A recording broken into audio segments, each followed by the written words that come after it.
no confusion, there'll be no pollution. I'm so thankful I've decided to change my ways. Welcome back to the Leaving Eden podcast. Welcome back. My name is Gavriel Hakohen. I'm here, as always, with my BFF, IFB cult survivor, Sadie Carpenter. How you doing today, Sadie Carpenter? I'm doing great. This is an episode that I've been planning out for a really long time, and I'm really excited to finally get to it.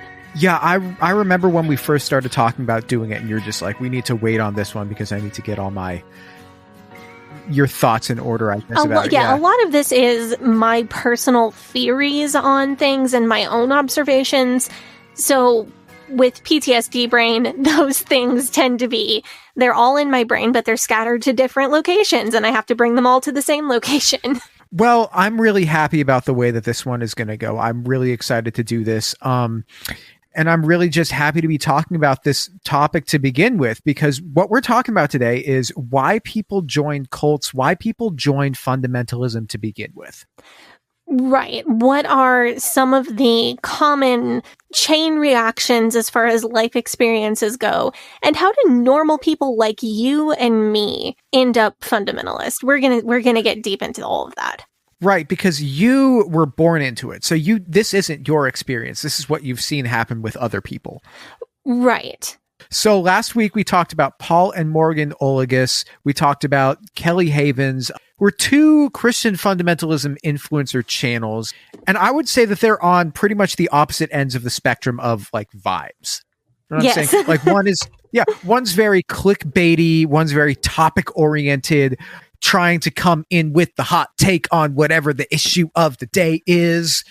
And the other is deeply unconcerned with that sort of BS, concerned primarily with overarching lifestyle themes, neo-romanticism, two very different channels but they do share some commonalities. Yes. So first I want to give an update. Paul and Morgan did have their baby. Last time we were recording actually while she was in labor.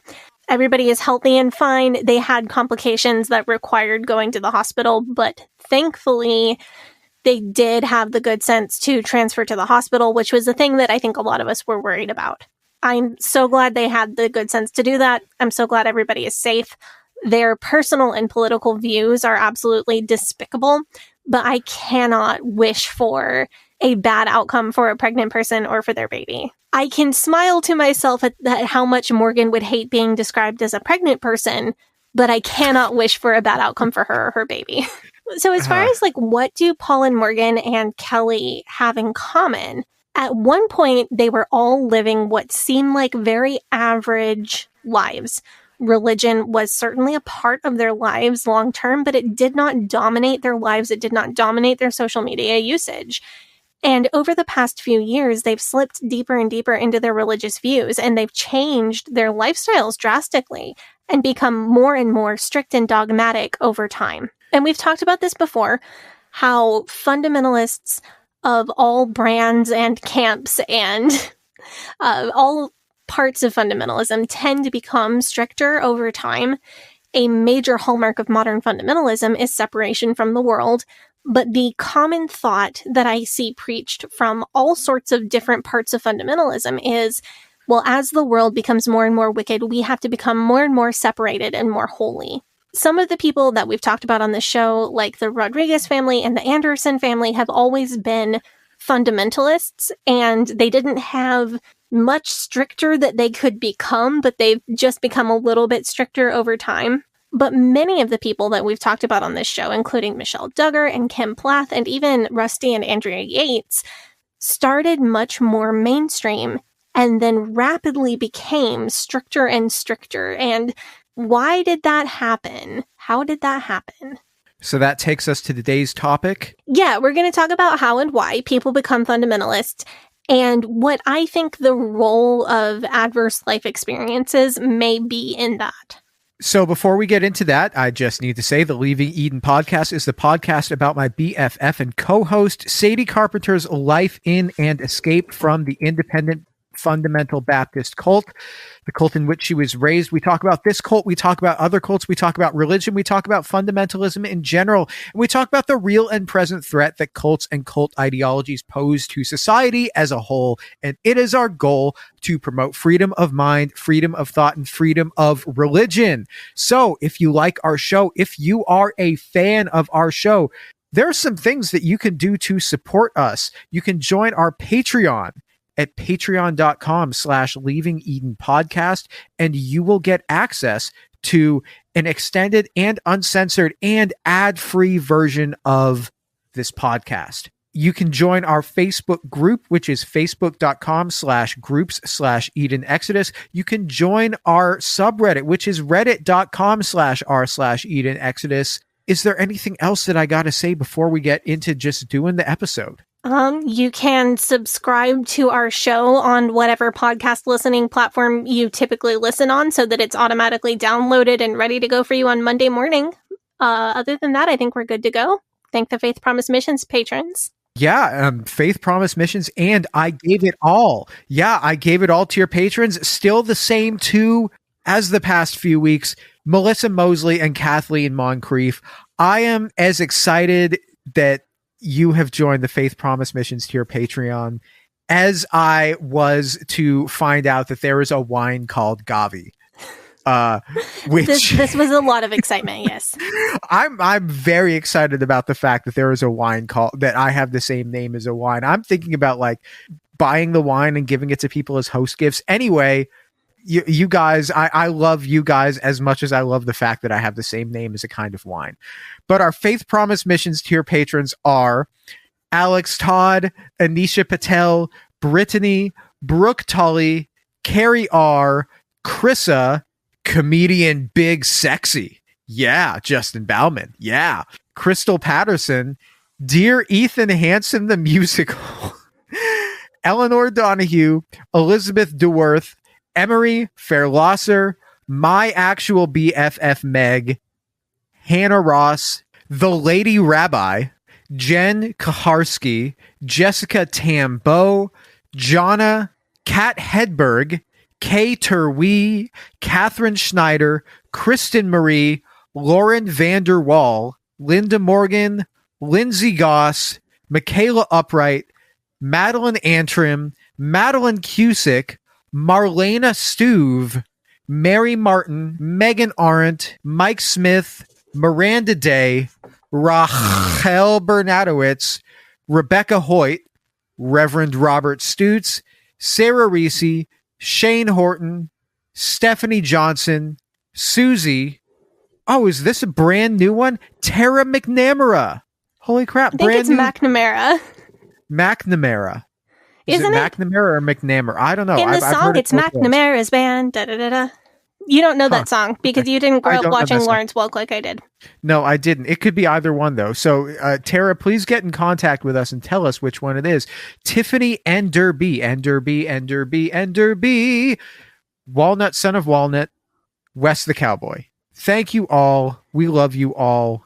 You guys are also special. And thank you to all of our regular patrons, too, our offering and tithe patrons as well. Yeah, thank you so much, of course, to our Faith Promise Missions, and I gave it all to your patrons, but to all of the patrons who keep us going. We're so thankful. So, Sadie, do you want to hit us with that TW and then get us on our way? I always want to hit people with a TW. At this point in life, I use them like in regular conversations because because everything I talk about is triggering. To somebody. Yeah, and I would rather just give people a heads up and use conversational consent than potentially hurt somebody. I don't want to do that. So in general, we talk about a lot of potentially triggering topics on this show, including but not limited to suicide and mental health, racism, misogyny, PTSD symptoms, child abuse, mental, physical, sexual abuse, and spiritual abuse, including guilt, shame, and fear. In most episodes, we will vaguely mention at least a few of those topics, but we avoid graphic detail unless it's relevant to the story that we're telling in that particular episode. We also do our best to give you a heads up before we go into detail on any of those topics. We encourage using the skip button when needed for your mental health. Just that little 30-second skip ahead. Just do it if you need it.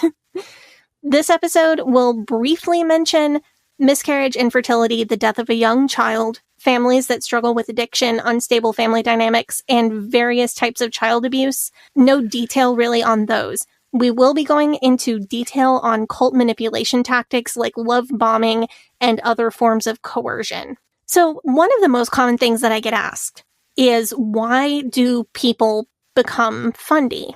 People assume that people who become fundamentalist after previously not being fundamentalist they assume that those people are stupid. They assume that those people are extremely gullible. And that happens with people who are less intelligent or very gullible, but that's not the majority of fundamentalists. People cannot figure out why someone who is previously living a normal life would submit to dress code changes, lifestyle changes, and so much work that being a fundamentalist entails. Why would a mother who was previously happy with her career quit to become a stay-at-home mom for religious reasons? Why would a family who was previously happy with their summer Sundays spent out on the lake sell their boat to pay for their kids' Christian school? Why does this happen? So I think that you made a good point when you're saying that not all these fundamentalists are stupid people. Like your dad, I met him, very, very, very smart person, decided to join fundamentalism after he was already an adult. A very young adult, but yes. I mean, if our listeners remember a couple weeks ago, I played an audio clip of a prank Sadie's father played on me when we had lunch together. It was really a marvelous memory. But that day, I had a conversation with him, and I asked him why he decided to join fundamentalism, because I was genuinely curious.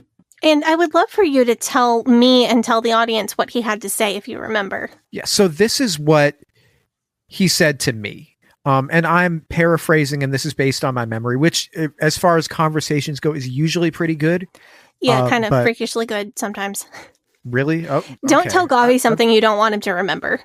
I remember a lot of things. It's not a good idea. So one is that, so he'd always been a Christian. I think he told me he was a Methodist beforehand. Yeah, but when he was a young man in his 20s, the pastor at his church was involved with some sort of scandal. I can't remember the nature of the scandal, but it was some sort of immorality. And what he told me was that his reaction was to seek out a form of Christianity that had stronger moral convictions. And that's when he discovered Jack Hyles through a Christian bookstore. Is that consistent for you? I mean, I'm sure that you've heard him tell this story numerous times. Yes.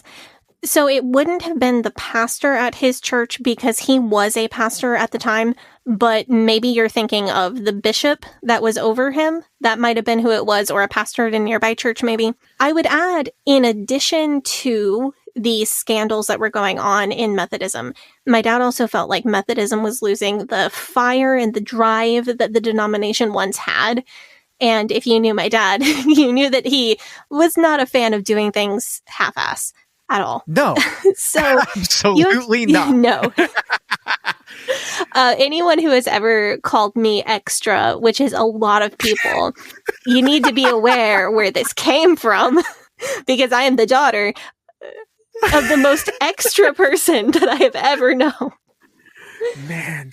But you have to remember, my dad got saved under the preaching of a wild Methodist evangelist who wore a white shirt, a white suit, a black shirt, and a white tie. This evangelist, and I can't remember his name off the top of my head, he sang a song called "Drop Kick Me Jesus Through the Goalpost of Life."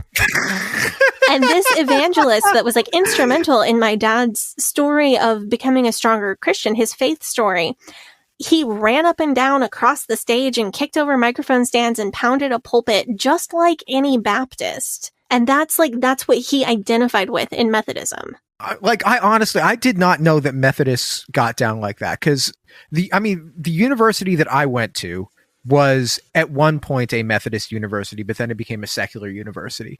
I always thought of Methodists as kind of like the gin and tonic of American Protestants. You know what I'm saying? Mm-hmm. The Baptists are a shot of flaming Bacardi 151.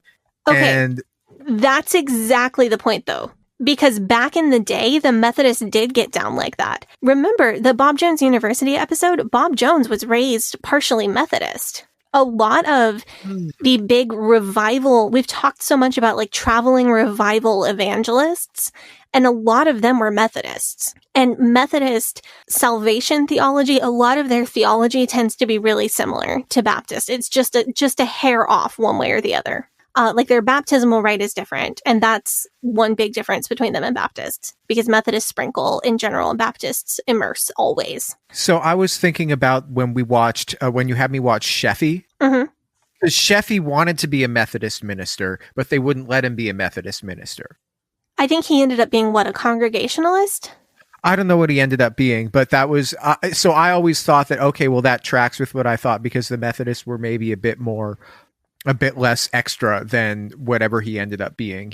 They weren't going to be the ones going out and doing the revival services in the same way that he ended up doing. I thought that was a juxtaposition that they were trying to do, but I guess I was wrong about that misconception on my part. Well, Sheffy isn't exactly the clearest narrative.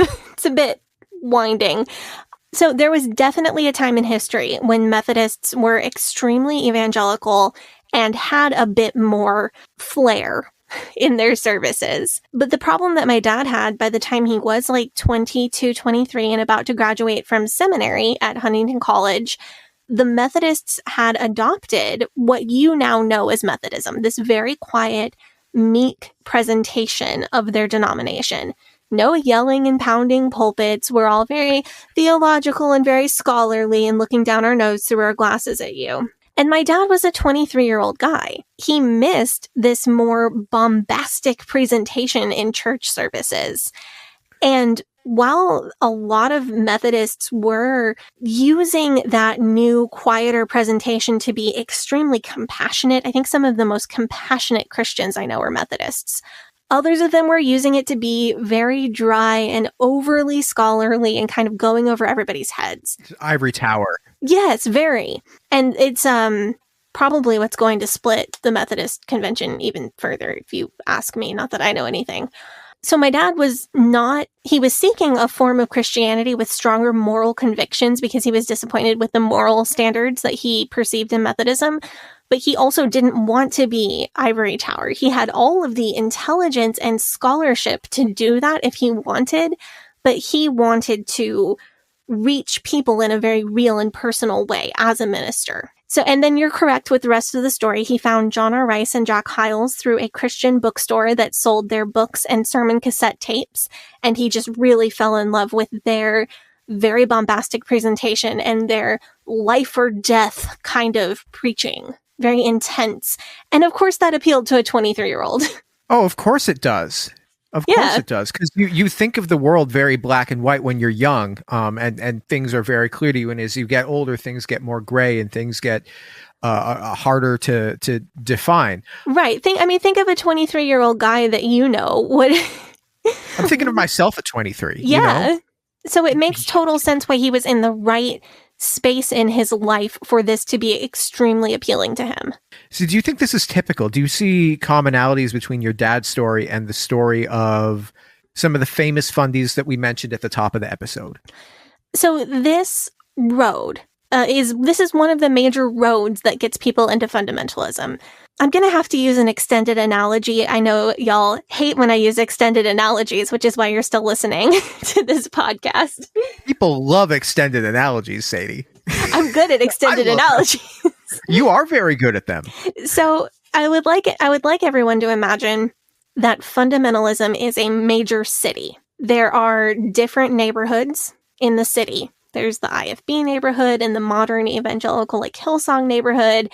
There are other denominations that have their neighborhoods. There's a fundamentalist Mormon neighborhood, which is like way out on the other end of the road. But there are all these neighborhoods within fundamentalism, and there are several main highways that go through this city.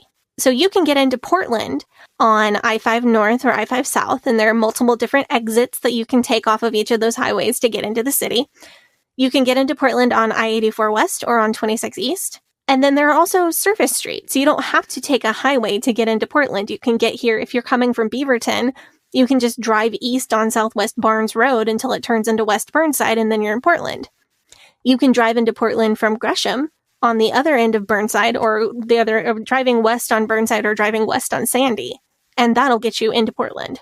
So there are a lot of ways that you can get into a cult. There are a lot of ways that you can get into religious fundamentalism, but some of the roads are bigger and more frequently traveled. Is this making sense? Yes, and okay. I just want to say I love this analogy here. This makes so much sense. So today, I want to talk about those highways into fundamentalism. We'll talk about some of the exits that are most commonly taken. We don't have time on one episode to talk about every way that every person has ever gotten into fundamentalism, because you could go some wacky way.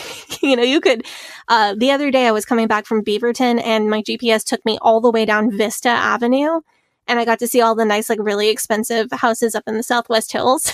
But I don't imagine that more than a few hundred people get into Portland using Vista Avenue every day. Thousands and thousands of people use the I-5 bridge to get into Portland every day. So we're going to talk about the big highways, the most common ways that I believe people get involved. So the first one that you brought up, the one that my dad took, was feeling like the world was already being a religious person, feeling like the world was getting more immoral, the religious environment around him was becoming weaker, and he was looking for something stronger. I know I've said this on the show so many times, but he was an early 20s preacher. Of course, he didn't want anything to do with the gin and tonic of the gin and tonic of American Protestantism. Of course, he wanted the flaming shot of 151.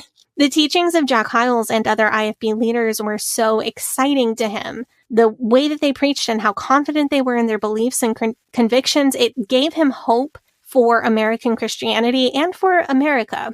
My dad graduated high school in 1977. He was just barely too young to get drafted for Vietnam. And many of his friends and relatives that he loved did fight in Vietnam. And I think that was a pretty hopeless time to graduate high school in the late 70s. Mm-hmm. And I think that fundamentalism and the confidence that they had and we are going to save America, I think that probably gave him hope that was lacking in his teen years. Confidence attracts young people anyway, and Jack Hyles was nothing if not confident. I find this really relatable. And I never want to come off like I am saying that getting involved in fundamentalism was a good decision. Because that was clearly a mistake.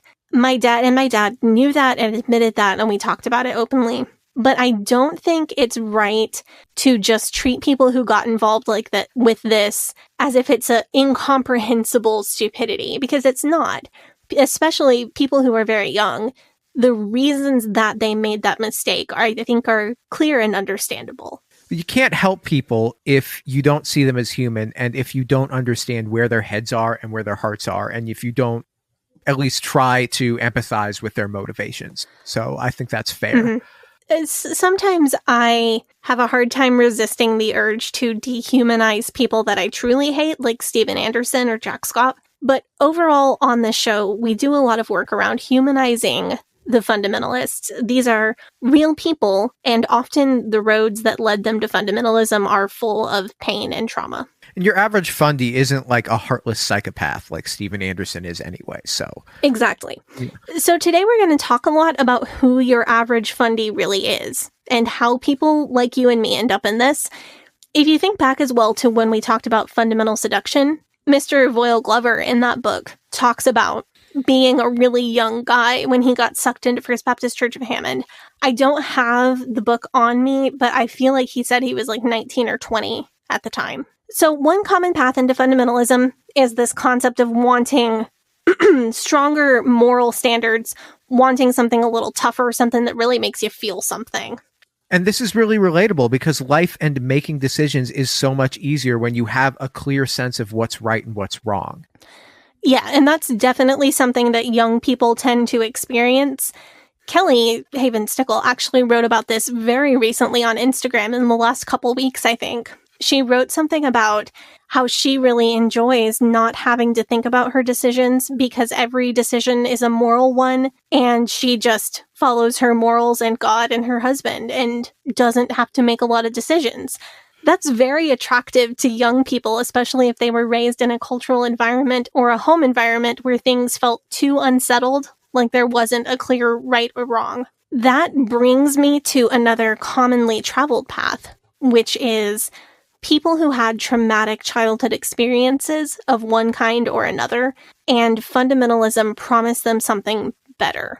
Heather Heath has talked about this being her mom's motivation for joining the IBLP and ATI. Her mom had a very traumatic, abusive childhood. And when she got married and wanted to have a family, she wanted something so much better for her children than what she had. And the IBLP offered her exactly that, a blueprint and a plan for how to have a perfect family.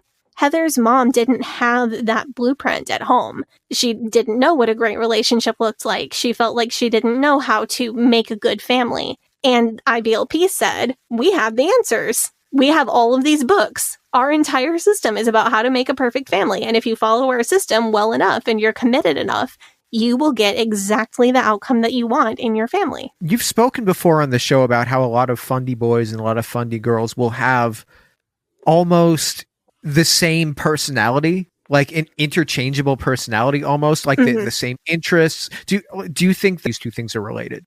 It's definitely related because it's all part of the system. These are the toys and interests that are approved for girls. These are the toys and interests that are approved for boys, and never the two shall meet. Additionally, though, the other part of this is that these groups are a microcosm, so like whatever the popular kids within a church group like is going to spread really easily, because you went to high school with hundreds of people, but if your high school has 50 people in it, whatever the popular kids like, all 50 people are going to know about it. Fundamentalism provides a complete system for living life. You're pressured to live by the whole system, and there are a lot of high-pressure phrases that they will use, which are not coming to mind at the moment, but they will basically tell you, you take all of it or you take none of it. You accept everything that we're teaching you, or you don't take any of it. If you're doing one thing that's outside the system, well, that's a sin. And it's probably the reason that you're missing out on God's blessings on your life. So for example, let's say you're a Fundie person. You're going to church Sunday morning, Sunday night, Wednesday night. You're going soul winning, dressing by their dress code, never drinking, tithing, giving offerings, giving to Faith Promise Missions, sending your kids to Christian school, watching only approved TV, never going to movies. You read your Bible and pray every day, but you just can't give up listening to worldly music on the radio during your commute. Well, then anything that goes wrong in your life, from sickness to financial issues to relationship conflict to your car breaking down, any of that, well, it's because you're listening to worldly music and you know that that's a sin and God is withholding his hand of blessing from you because you're willfully sinning. So the same goes for anything on that list. You could be doing everything on the list except for one thing, but that one thing, well, that's why God's not blessing you, and that's why bad things are happening to you. The same also goes for anything new that your pastor decides is a sin. So your pastor can just make up new rules at any time. So you're this Fundie person that we were just talking about, and you finally give up listening to worldly music in your commute to work. And now the confirmation bias makes you think that nothing bad is happening in your life and that your life is great because of confirmation bias.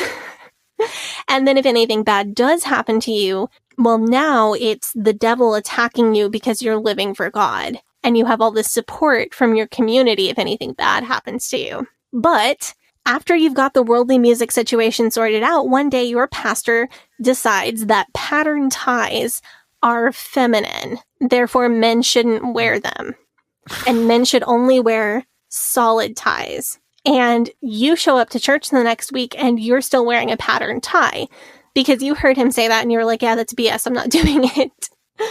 But you show up the next week wearing a pattern tie. You're sinning because you have been told that this thing is a sin and you're still doing it.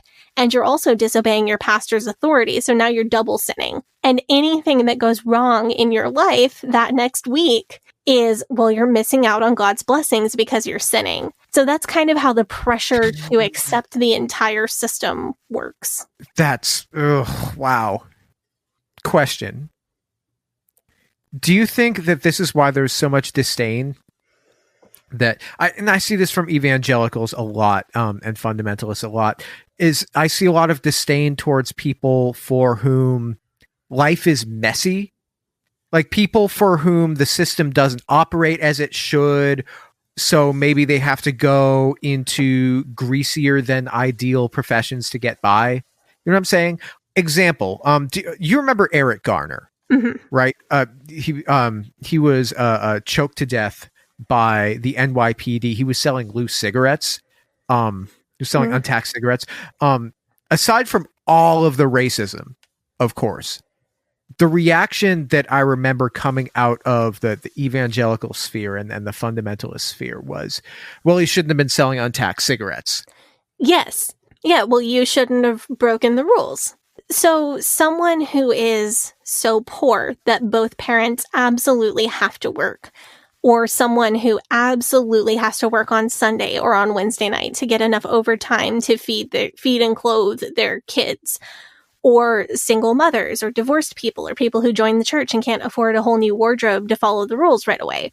People who drink sometimes because their lives are hard. Like, the list goes on of people that they will judge. All of these people get judged because they're told, if you would just surrender and trust God and follow the system, all of your problems would go away. Well, you say that you have to work on every Wednesday night and sometimes on Sunday to make enough money to provide for your children. But if you would just quit that job that is clearly satanic because they're making you work on Sundays, it's clearly of the devil.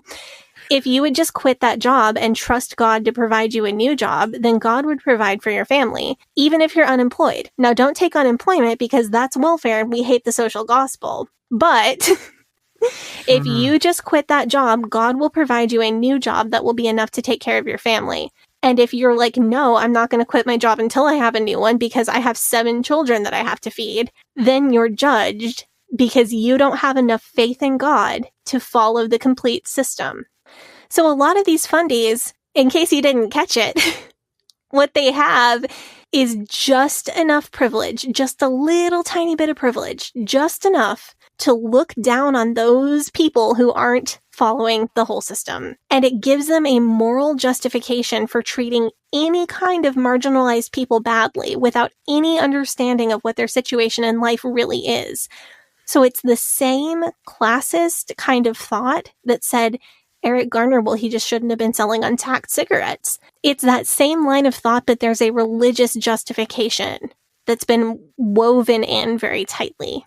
Also, I should probably clarify, I say that fundies have a little bit of privilege because they are mostly white and generally have a very small amount of generational wealth. Like, they're the kind of people, there's not going to be a huge inheritance if someone dies, but your mom and dad can probably pass down their house to you and their house is probably paid off. Like, that's the socioeconomic status that we're on average talking about. Of course, if they were willing to listen, willing to be a little bit radicalized, you could point out to them that they are still, as working class people, being jerked around by the actual rich people, and they could learn some class solidarity and not be so freaking classist and racist. And, well, you know, some would say that they've already been radicalized.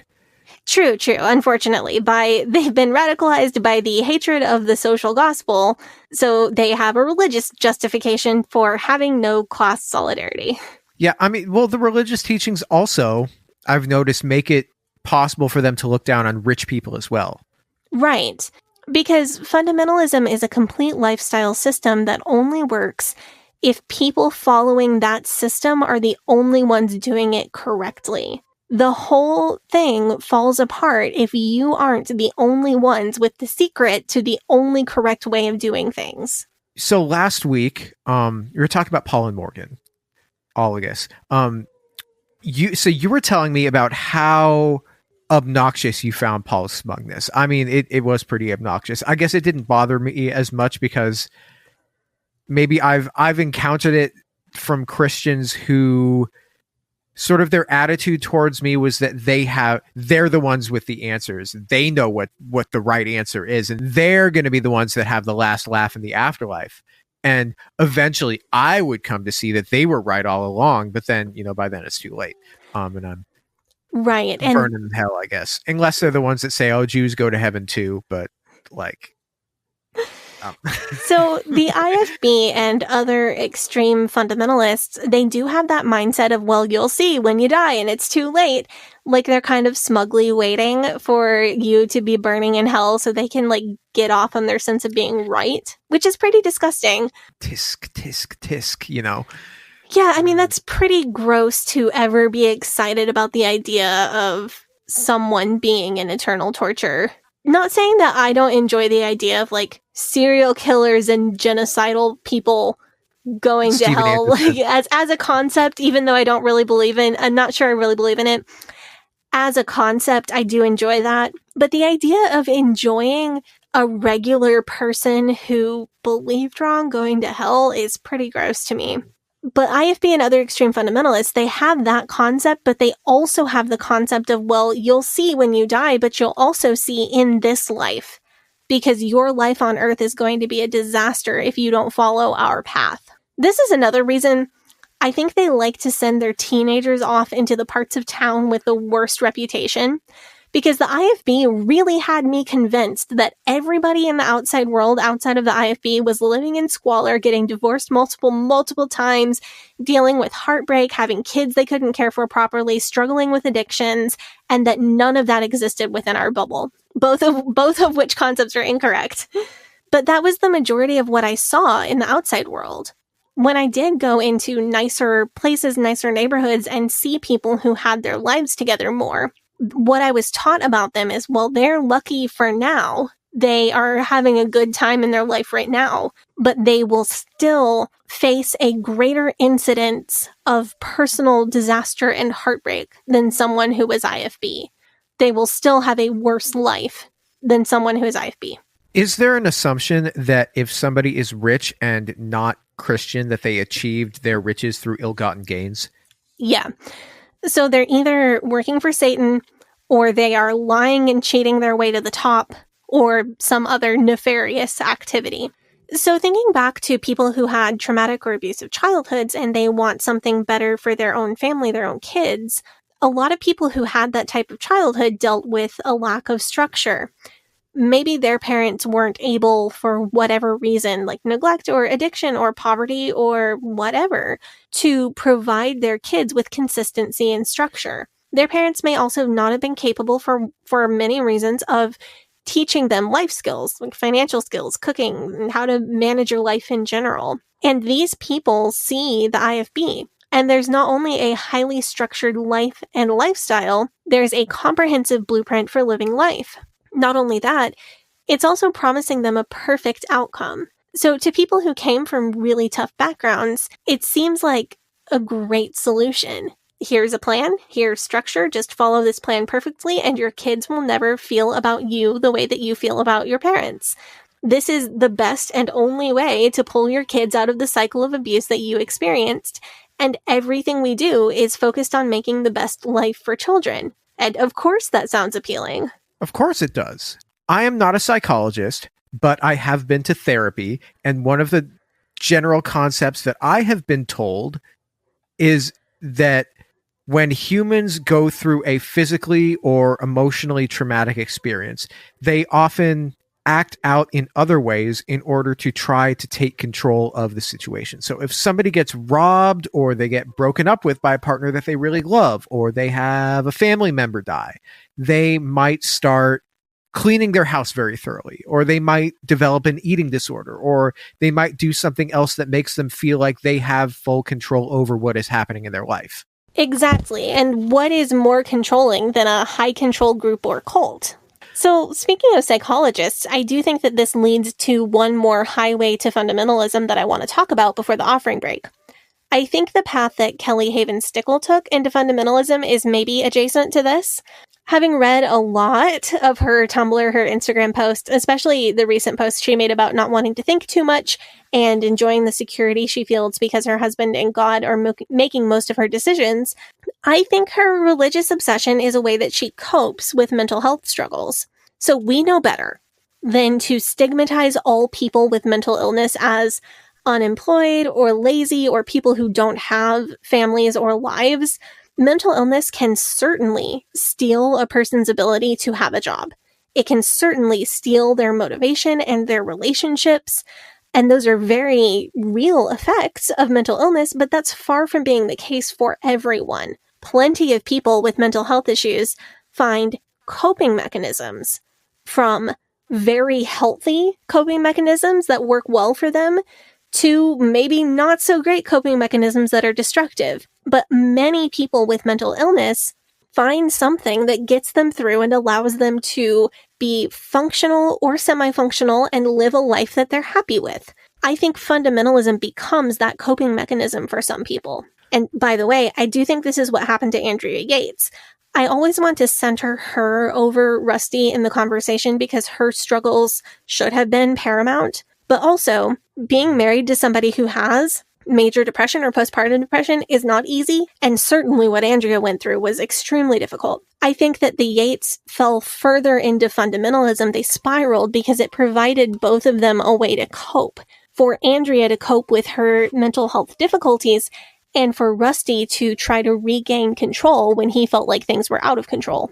So say you are this person, you're feeling lost, you are feeling like the world around you is extremely chaotic, and you are looking for some control over your life. How would you find yourself in the IFB if you weren't already religious or if you weren't already IFB adjacent? So I think there are a lot of ways that you might get onto that particular highway. So maybe you're approached by an IFB soul winner during a really bad mental health time. You visit the church because you're looking for anything that could help.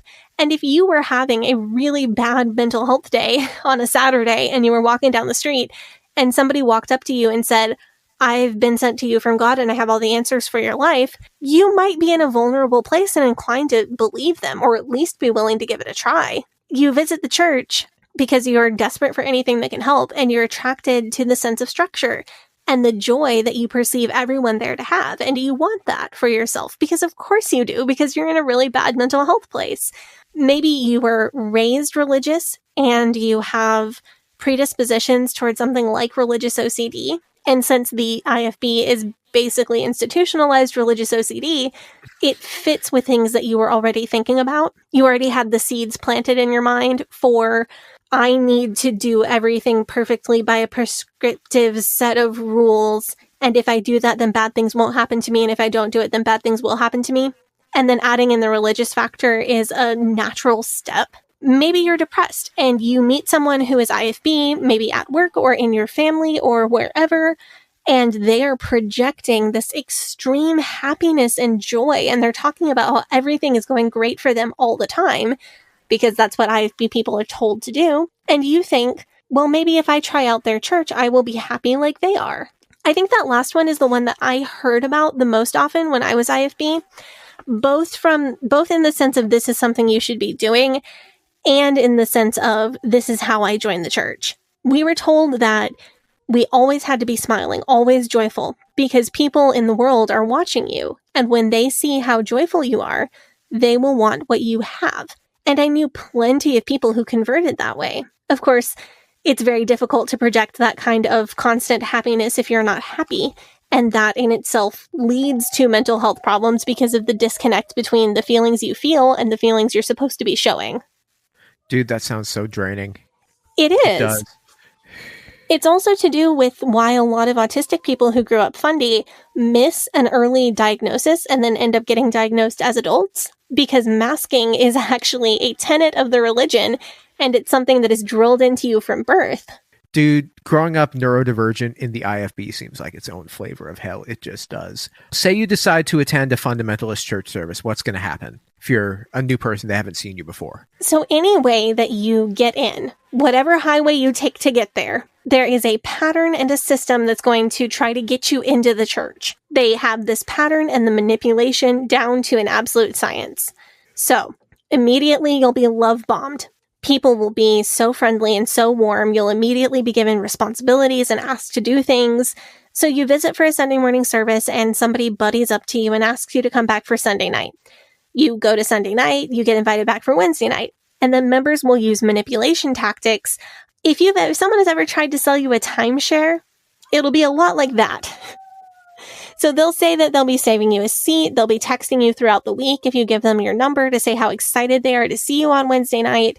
It's an absolutely seamless transition between love bombing and the beginning of getting you involved and then making sure you have a job, a function in the church. People will invite you to come out soul winning once you're attending regularly. Someone might ask you to clean the church with them or be their assistant for their Sunday school class. So I've read through research for an upcoming episode that you guys will hear in the coming months. I've read that there is this theory that people feel more connection to somebody if they do something in service of that person rather than if they get something from that person. So the theory is that you'll feel a stronger connection to the church if you're the one serving the church rather than if the church is serving you. Do you feel like there is truth to this theory? Yeah, absolutely. This is the primary tactic that fundamentalists use to get people who visit more than a few times to stick around. I've seen it time and time again. So what happens if you're early in the process and you have to tell somebody, I can't make Wednesday, can't make Sunday night or something. I'm having dinner with my sister. We planned it a month ago. So say something like that comes up. So the first thing they would try to do is get you to move the dinner to a different night. So they'll pressure you to move it to Saturday night. I think the most common thing, actually, now that I think about it, the most common thing that fundies would be told to say is, that's great, have dinner before church and bring your sister to church with you on Sunday night. So they're not going to play hardball with a new member. They're not going to pull out that if you can't find a way to make it, then you are not in the light of the Holy Spirit. They're not going to pull that out. Absolutely not, because the new member might still not be sure about whether they believe in the whole Holy Spirit thing. A new person doesn't have the buy-in required to use threats like that. Fundies really like, instead, to hide how fundy they are until you're in too deep to back out gracefully. So, quick TW for abusive partners. It's like being in an abusive relationship. It's not as common for a relationship to be abusive from the very beginning. Much more often, an abusive partner will be all sweet all the time until you move in with them, until you're financially tied to them, or in the case of hetero couples, until you have a baby with them. And then once you're on the hook, you're vulnerable, you've put time and effort into this, and it would be logistically difficult to leave, then that person will ramp up their abuse and show their true colors. This isn't the only parallel that we've found between cults and abusive relationships. This is also part of the reason why we've heard from so many cult survivors who find themselves in abusive relationships after leaving. It's really sick. Yeah, because that's what they've been taught that love is and what a good relationship looks like. It's the love bombing at the beginning and it gets them. And it's So once you have responsibilities in the church, not only are you feeling that increased connection to the church that you were talking about, but also that's when the love bombing turns into talking about how much they depend on you. So this is still love bombing, but it's a more manipulative form of it, even still. So maybe you attend for a while and someone says, oh, you should clean the church with me. We clean the church on Saturday nights and we can spend our Saturday nights together. And then after we're done cleaning the church, we'll go and I'll buy you dinner. And you start doing that. And then you have jobs and responsibilities that you do every week to clean the church. The pastor might thank you from the pulpit for cleaning the church. He might praise you for how great you are at getting involved. And that's a form of love bombing. But the pastor might also use a different form of manipulation against his other members by saying something like, well, I wish some of you who have been here for 10 years would work as hard as so-and-so did who just joined 6 months ago. And I know I probably triggered some of you on that.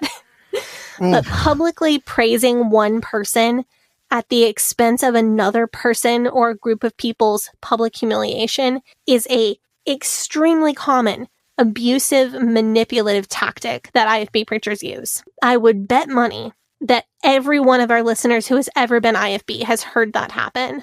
Praising one person and putting down another person at the same time. Because there are so many things that the functions that serves.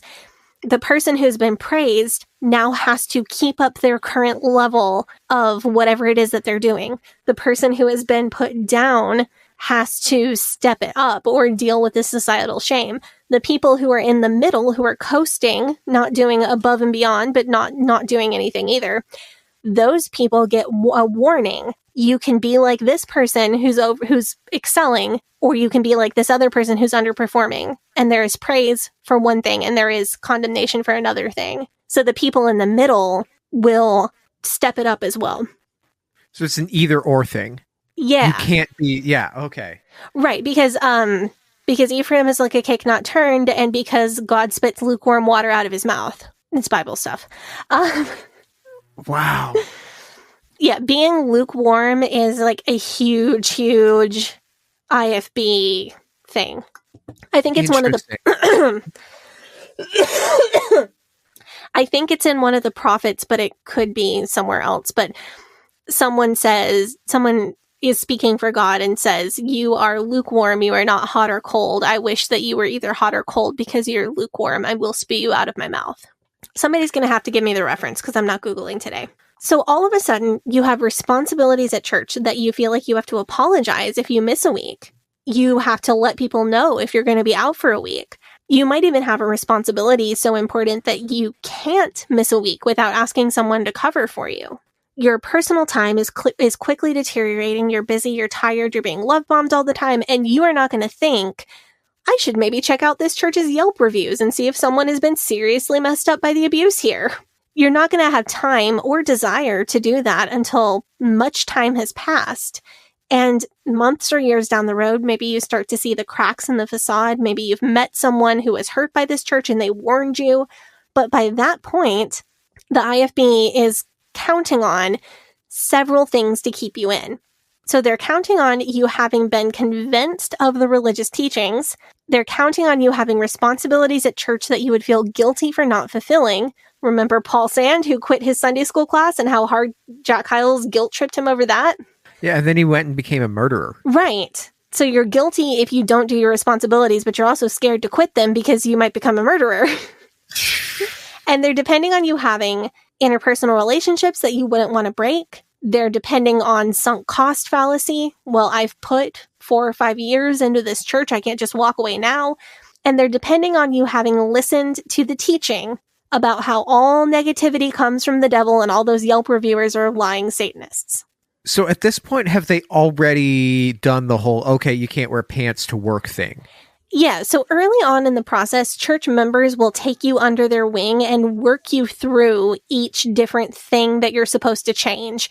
So someone might take you out shopping and pay for you to buy a bunch of skirts. This is love bombing. They might tell you that you can be a Sunday school teacher assistant and you can sing in the choir, but you can't do either one of those things if you still wear pants to work or school or anywhere else.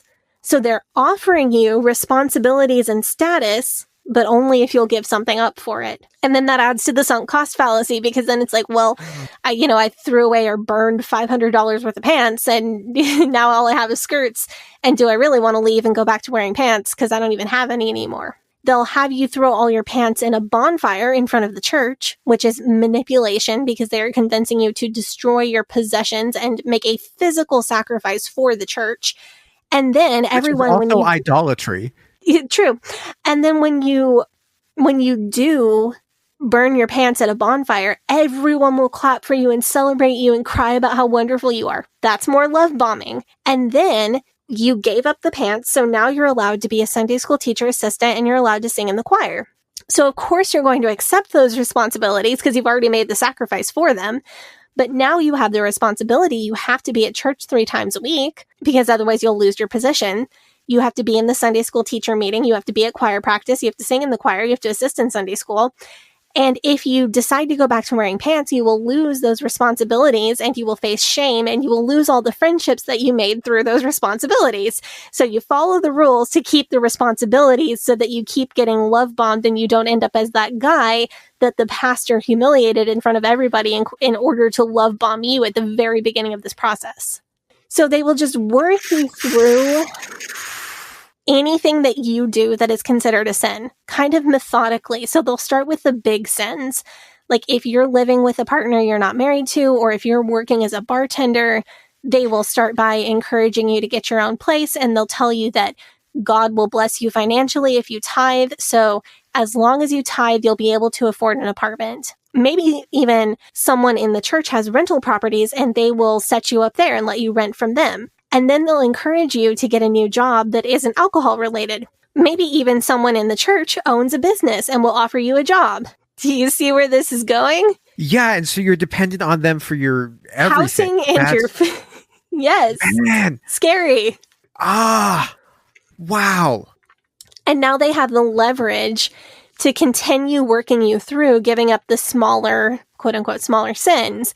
So they have the leverage to make sure that you don't wear pants if you're an AFAB person, to make sure you don't go to the movies or drink, to get all of these parts of your life in line with the system. There is a thread that God will not bless you if you don't follow the system, but there's also this promise of, well, God will bless you if you do follow it, and you'll get so much love from this community if you do follow it. So at what point does the church involvement start alienating you from your friends and family? I think as soon as you buy into it, because they will actually tell you that being alienated from quote-unquote worldly people is a good sign that you're progressing and growing in your faith. They will point to Bible verses like Matthew 10:22, which is, "And ye shall be hated of all men for my name's sake, but he who endureth to the end shall be saved." And they'll say, see, Jesus said that your family and friends would reject you if you followed him. If they're rejecting you, then you're doing something right. Good job. So the rejection that you're actually experiencing in real life might be, hey, we're going to the movies. But if your new religion says you can't go to the movies, I guess we'll go without you. But the IFB will tell you they're rejecting you. They're persecuting you. You're doing the right thing for Jesus. So how long does this whole process take? Like from first day you set foot in an IFB church to being completely sold out, burning all your pants, not going to movies anymore? I think it totally depends on the person. I have seen people go from getting witnessed to on the street and getting saved to being in church in full dress code and going out soul winning, giving up sins left and right, and deciding to go to Hyles Anderson for a year. I've seen all of that happen in like 2 to 6 months. Wow. But I've also seen it take several years. It really depends on the person. If you are desperately looking for something to help with some real that you're going through, and someone comes by with a slick elevator pitch and says that they can fix all of your problems, there are a lot of people who would take that deal. A lot. So we are incredibly overdue to go take up the offering. Let's go do that. And when we come back, we're going to talk about one more highway into fundamentalism that we haven't discussed, and it's a big one. Sounds great. Let's do that.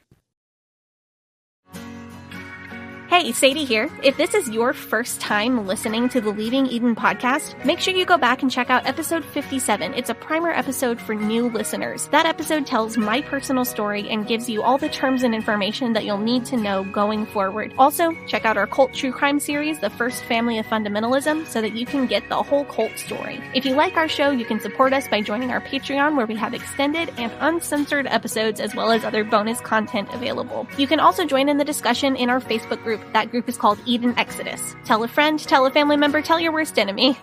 The Leaving Eden podcast is a fully independent podcast, and we really appreciate your support. Now, back to the show.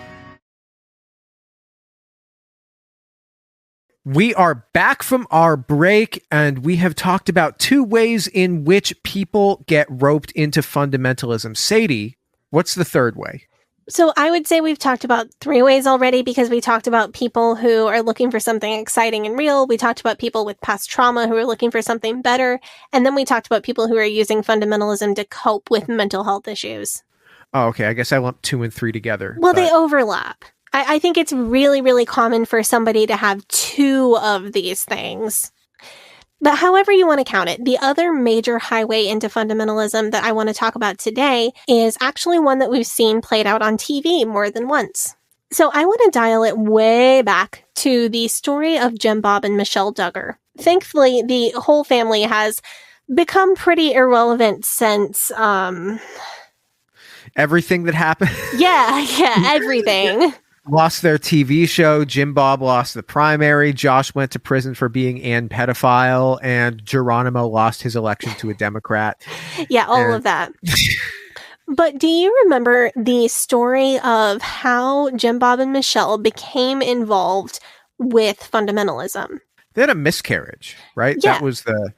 So I think a lot of our listeners would be aware of this, because it was even featured on 19 Kids and Counting. This is a story that Jim Bob and Michelle fully own up to. They were not always fundamentalists, although they were Christians. Jim Bob and Michelle didn't court. They dated, and they dated other people before they met each other. Michelle famously talks about how she was a high school cheerleader and how she used to mow the lawn in her bikini.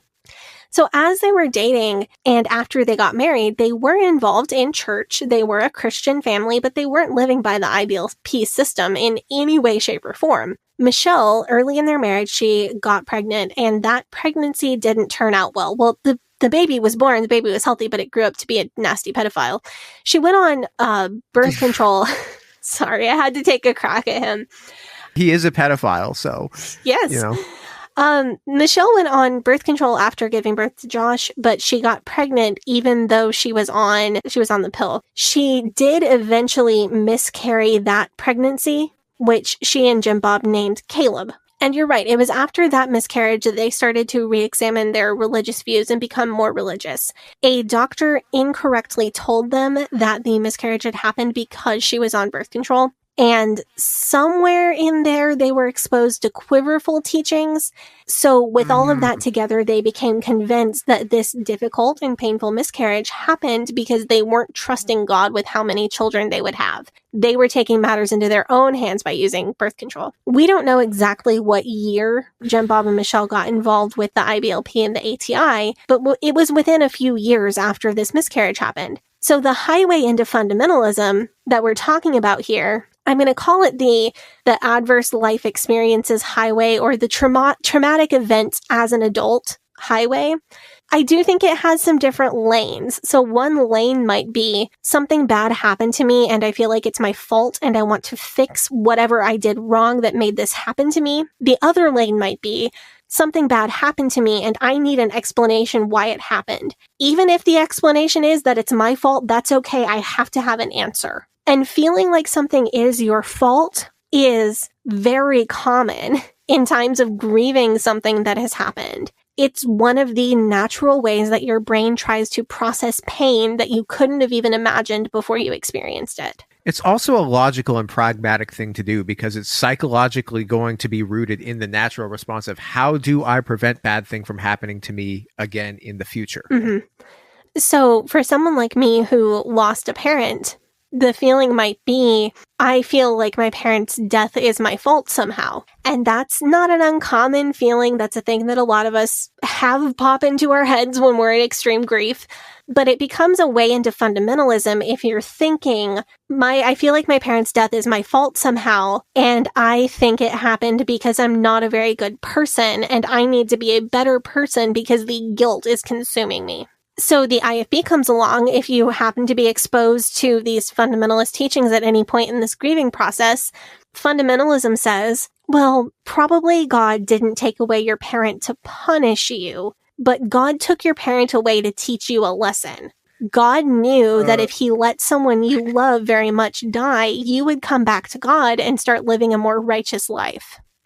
And that makes the person feel way better because it's not like, oh, it's your fault and they died because you're a bad person. It's, well, they died because God loves you and God wants you back. And God wants you back so much that God would kill your parent to get you back. And now it makes it feel like their death had meaning rather than just being like a random heart attack or a car crash or... And from the outside, like we see how that is a super shit thing to tell somebody.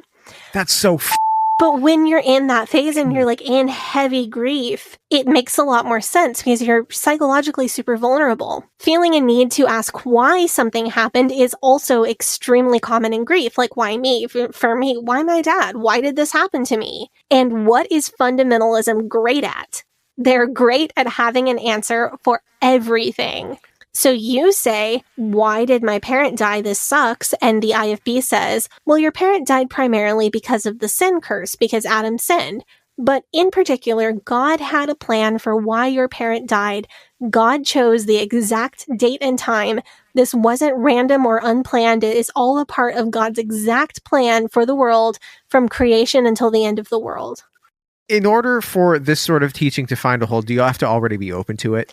I think open to it is a fantastic way to put it, because if you do not believe in God, you don't believe in any kind of afterlife, then any of these ideas are going to be a real tough sell, no matter how much you're hurting. even if you have the natural, normal feelings of like, is this my fault? And why did this happen to me? It's still going to be a real tough sell for somebody to say, the God you don't believe in did it on purpose. I think maybe this has something to do with why Christian fundamentalism has so much more of a hold in the United States than it does in most other countries. Because so many people here in the US are culturally aware of Christianity, even if they don't necessarily practice or go to church. Because even if the person in America, especially in like the Midwest or the South, even if they don't identify as a Christian and don't practice Christianity, there's a real good chance that they went to church a few times with their grandparents, that they learned a little bit about religion in school. They're culturally aware of the concept of Christianity. So going back to the Duggar parents, they were sad about having a miscarriage, which is very normal and understandable. And it seems to me that they were asking both of these questions, like, is it my fault? And why did it happen? Also, Jim Bob's dad had substance abuse problems and seems to have been a pretty angry and unstable person. So Jim Bob was on two highways. He was on the unstable childhood and I want something better for my kids highway. And he was also on the something bad happened and I think it's my fault highway. So that's kind of how these things, they overlap. So Growing Goodings is a social media account that we have not talked about on this podcast. The person behind the account is named Alex. She is a former rave festival EDM person. She's got a lot of tattoos. That was very much her life for a while in her late teens and early 20s. She was a single mom when she met her husband. And her husband adopted her oldest daughter. And once they got married, the two of them wanted to have a lot of kids. They were not religious at the time. She was nominally Christian. He was an atheist at the time. They ended up needing IVF. The family went through a lot. Just reproductive trauma. No details, just a lot of So they had late miscarriages, 14, 15 weeks with an IVF pregnancy. Oh. That is heartrending. Yeah. That is heartbreaking. Any loss of a wanted pregnancy can be incredibly difficult, especially for the person carrying the pregnancy. It's a nightmare no matter what. But a 14-week loss with an IVF pregnancy, my God, that is terrible. And then after that loss, she spontaneously conceived twins. So she got pregnant without IVF, which was not something she knew was possible for her. And it was twins. And then one of the twins died in utero, and she thought she was going to continue the pregnancy with the other twin, which is a brave and tough choice. And then she miscarried the other twin. Oh, God. So there's just been a whole dump truck of reproductive trauma for this poor woman. And there've been other miscarriages outside of that and other difficulties getting pregnant and multiple rounds of IVF and a lot. So Alex was always, semi-religious, and her feed was really interesting because she was interested in stay-at-home parenting and homeschooling and the homestead lifestyle much more in the way that Kelly is. It's not deeply connected to her religious views, at least not 2 or 3 years ago. Also, her husband was an atheist. So being in what amounts to an interfaith marriage was something that she talked about, and she was really open about it, and they were accepting of each other's views. She talked really vulnerably about her past with eating disorders and how that affected her. But after miscarrying the twins, she really turned a corner into a new kind of fundiness for her. She changed how she dressed. She wore head coverings. She started dressing her girls only in dresses and skirts and talking a lot about modesty and posting transphobic takes, which wasn't a thing for her before. One really interesting thing about her is that she leaves the old pictures up. So there's all these pictures of her back when she was a rave, EDM person, even though she dresses very conservatively and talks about modesty now. We have not covered her on our show because she's barely Fundie. She does follow and preach a lot of Fundie-ish rules, her dress and her behavior. And she does talk about the Bible a lot, but I don't see what I'm missing to call her Fundie is the literal, there's only one right way to interpret this interpretation of the Bible as a personal rule book for me, for my life, I also don't see quite as much separation from the world or like separation from other Christians who don't follow the rules as I would normally see if I was going to call somebody Fundie. However, I bring her up because she's a great example of people who use religion to cope with mental health, and also of people who are grieving and use fundamentalism to answer the normal questions that come up around that. Like, is it my fault or why did this happen? As far as we know, she didn't become extremely religious as a response to any kind of childhood trauma. It is because of that adult trauma of her infertility and miscarriages. She seems to get a ton of comfort out of the idea that those experiences were God's will, and she can lean on the idea that this wasn't just random chance, this is all part of God's plan. So one common theme that I'm seeing between her and Michelle Duggar, I should say this is a medically inaccurate idea, but the idea is that if you do a lot of partying in your teens and your 20s, or if you take birth control, you're going to ruin your fertility for when you want to settle down and actually start a family. So this then becomes an imperative. If you're raising children, this becomes an imperative for your daughters, at least, to keep them on the straight and narrow so that they can keep their options open when they get older. And this also just plays perfectly into like a moralistic sermon illustration. For sure. And it's also misogynist because it reduces AFAB people to baby carrying machines. Right. It's just... Because I feel really strongly about this because I am a person who knew from a young age that I absolutely wanted to carry, birth, and raise children.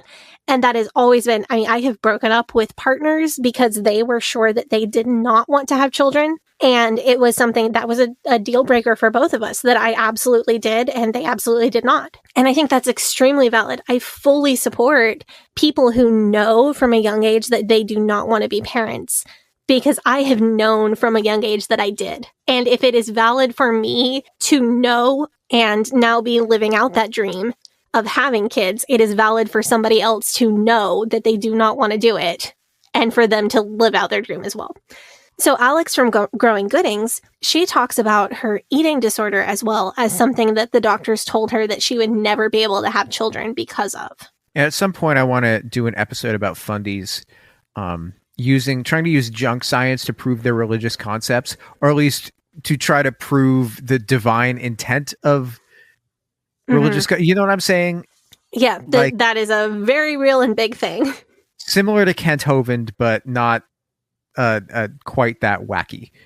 Well, the thing is that I think that the creation science movement opens up fundamentalism to a lot of junk science that is not creationism related, because someone like Dr. Oz, him, will say ginkgo biloba has now been proven to help you lose weight. And then the Fundies will take their creation science and apply that and say, God created this wonderful herb to help us lose weight. And never bother to look at the science behind it. Or if they look at the science behind it, they don't have an adequate science education to be able to say, okay, well, what's going on with the study? Is the study a double blind? Is the study what's the methodology here? What's the data set look like? Is this repeatable? Stuff. Right, because Rebecca doesn't teach that.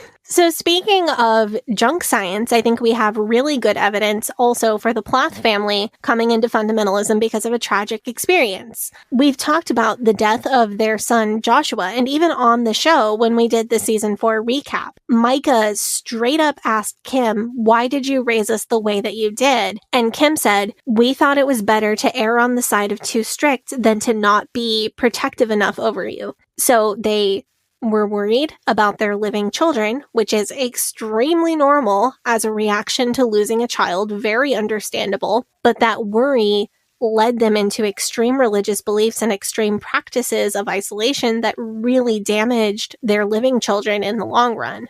Yeah, and that's just how a lot of parents are. Although, because, the Plaths took it way, way, way, way, way further, but a lot of parents just err on the side of being really strict and really overprotective because of the fear, because of the anxiety. Yeah, and I'm glad you said that because this is a theme. Fundamentalism preys on people who are exceptionally weak. And that's Not something that I want to overlook in this episode. Fundamentalism absolutely preys on people with disabilities, physical and mental, people in dire financial straits, people who are having a very tough time in life. But fundamentalism also preys on people having normal human reactions to life experiences. You had a rough childhood and you want to do better for your kid? That's normal. You are grieving and you need answers and you need a way to cope with the guilt that you feel around a personal tragedy and cope with the fact that this personal tragedy has happened. That is normal. This is normal. You struggle with mental health and you feel that you need more structure in your life and it would be nice to feel like everything was pre-planned for you. Also normal. All of these are normal human reactions to normal things that people go through. The pattern is that fundamentalism preys on them. So you've been through a lot of personal difficulties in your life after leaving fundamentalism.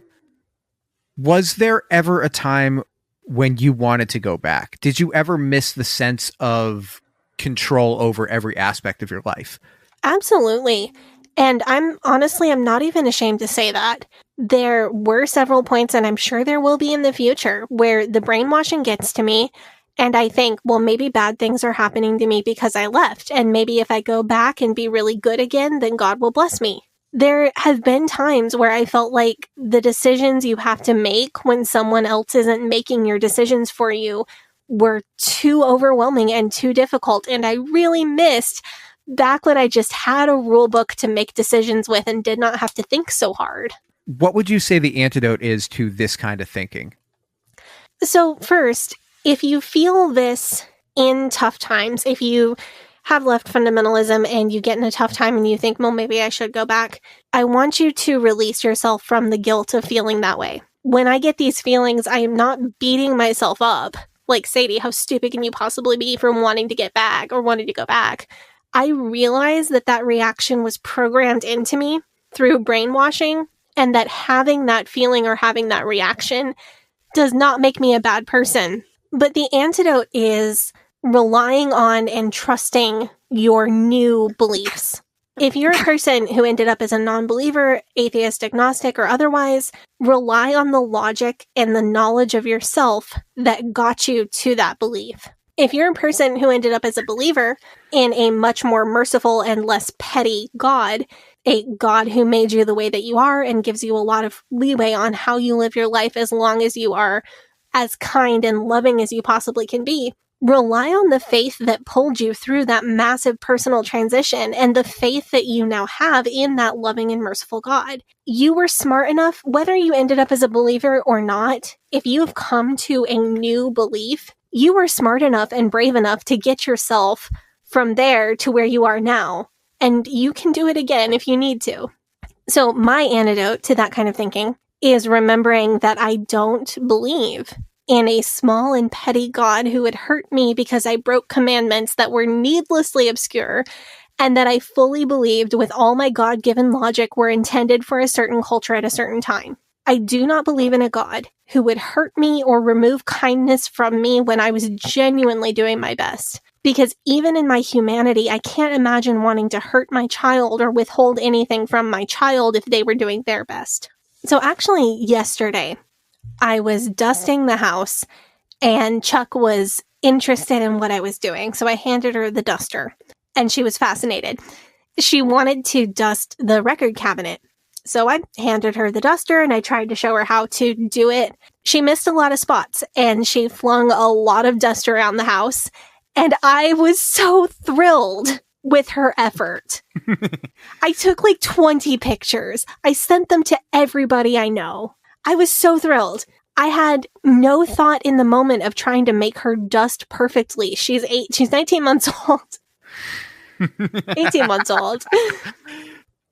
I was just over the moon that she wanted to help with what I was doing and that she was interested in dusting. It was adorable.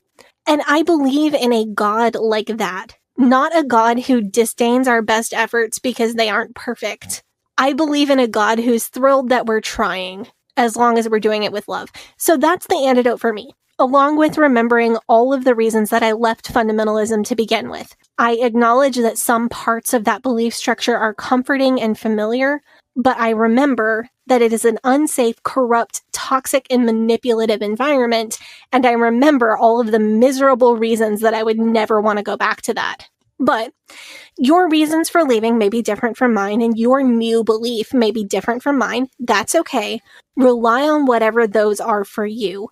If those thoughts of going back come up, rely on your new belief and your logic and self-reliance that got you there. I know a lot of what I see on Instagram, and maybe this is just the nature of social media, but I see it especially from like Christian family influencers, is there's a lot of content that goes out of its way to make life look simple, or even if life is difficult, to kind of glorify the difficult things that are happening in life. Mm-hmm. But that mostly it looks simple, and to make it look like there's no chaos on the other side of the fence, even with 5 kids, no chaos. I think, so this could be because Christian influencers believe that their religion requires them to always have a happy face and always be presentable and polished.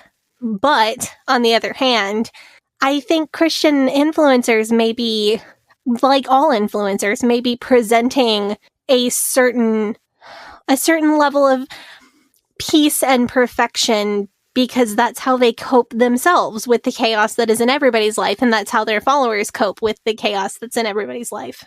I'm just remembering an episode of The Office. Do you remember when Dwight gets on Second Life and he makes himself be a paper supply salesman in Second Life? Yes. Like a fantasy version of your own life that you created on the internet. That's I mean, mm-hmm. life is chaotic. There's no escaping from that, and it kind of sucks, but that's just how it is. That's kind of... Yeah, and fundamentalism has a defined, clear, and scientific system for manipulating people who are experiencing the chaotic parts of life and turning them into loyal followers. I really hope this has been informative as to why and how people get into fundamentalism. Like I said at the top of the show, these are the highways. These are the things that I have noticed over a lot of years of observation that are the most common ways that people get in. If you just got on the metaphorical road and drove without any particular direction in mind, this is a place that you might end up. But there will always be people who came in from a side street or some back alley, or their GPS quit working, and they might not even know quite how they ended up in the neighborhood. So this isn't everyone's story, but this is what I see as some of the biggest ways that people get sucked in. Also, props to Sadie for continuing that extended metaphor all the way through the entire episode. It was a good metaphor. It worked. I really like extended metaphors. And when I say extended, I mean extended. Over the whole episode. And I think it's like... You know who used to do that in sermons? Your dad? Bingo. Oh, man. Just paying tribute to David Carpenter every single week when we do the show. Fantastic, man. Next week, we are doing an episode that we've wanted to do for a while. I think when Sadie and I first started doing the podcast, when we were first let's do a podcast, let's write down 50 episode topics. This one was on it. This was one of those first. I think you're right. So when we first started the show 2 years ago, we said we want to do an episode about The Simpsons and religion. We're talking about specifically Christianity on our favorite TV show. And I'm really excited for this one. It's going to be a lot of fun. I think I'm most excited about talking about Bart selling his soul and talking about Ned Flanders' Bob Jones University attendance. Yes. But there's so much to get into there. It's going to be extremely fun. And it's going to be a nice break before our Treehouse of Horror, our spooky Halloween content that's coming up. Yeah. Y'all know we love our spooky Halloween content. Yes.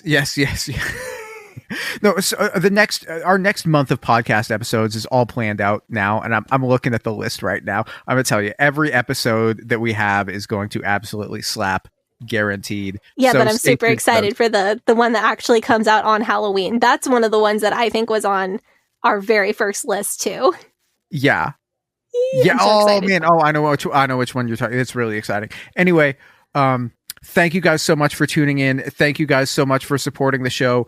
As always, you can join our Patreon for an extended, uncensored, and ad-free version of most of our podcast episodes. And it also comes out a day early, so you get that as well. You can also join our Facebook group, join in the discussion with our fans. And if you want to share memes, you want to share personal stories, you can do that there as well as on our subreddit, which is reddit.com/r/Eden Exodus. Both great places to share your stories. Sadie, anything else I'm forgetting before? No? Okay. If you want to follow the podcast on Facebook and Instagram, it is at Leaving Eden Podcast. On Twitter, it is at Leaving Eden Pod. Sadie, will you plug your social media? Absolutely. You can follow me on Twitter at HellYesSadie. You can follow me on Instagram at Sadie Carpenter Music and on TikTok at Sadie Carpenter 1. And you can follow me on Facebook, Instagram, and Twitter at GAVRIELHACOHEN. Thank you so much for tuning in. You guys have a great day. Bye-bye.